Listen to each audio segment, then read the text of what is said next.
Sa CCTV footage, makikita ang pagpasok ng isang lalaki at ang pagtangay nito sa isang bag sa loob ng isang tindahan ng LPG sa Barangay Liboto, Naga City, alas 9 ng umaga kahapon. Matapos ang pagtangay, pasimpleng lumabas ng tindahan ng sospek at sumakay sa isang motorsiklo. Agad naman na nakilala ng mga otoridad ang sospek na si alias Janjan, 31 anyos, may kinakasama at residente ng Barangay Triangulo, parehong lungsod. Pagmamay-ari naman ang ninakaw na bag ng biktimang si alias Mary Ann, 35 anyos, kahera ng nasabing LPG store at residente ng San Jose Milaor, Camarines Sur.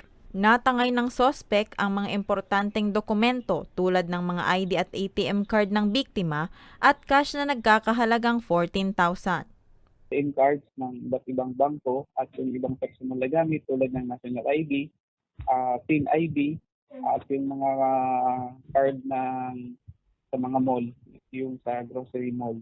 So meron ding karamihan po dito mga ATM card. Sa impormasyon, hindi ito ang unang record ng sospek sa kasong pagnanakaw. Sa katunayan, sa loob ng 6 na taon, 6 na insidente ng pagnanakaw din ang kinasasangkutan nito. Itong suspect ay marami ng record ito na kinasasangkutan na tulad din ng insidente kahapon na pagnanakaw o kaya salisi. Ito po ay nahuli na nakailang ulit sa loob ng 6 na taon. So ito po ay may kaso na ng 6 na pagnanakaw din.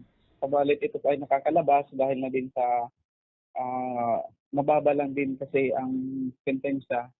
Sa ngayon, patuloy pang pinaghahanap ng PNP ang sospek. Para sa mga balitang Tatak Bicol, Rose Bilista.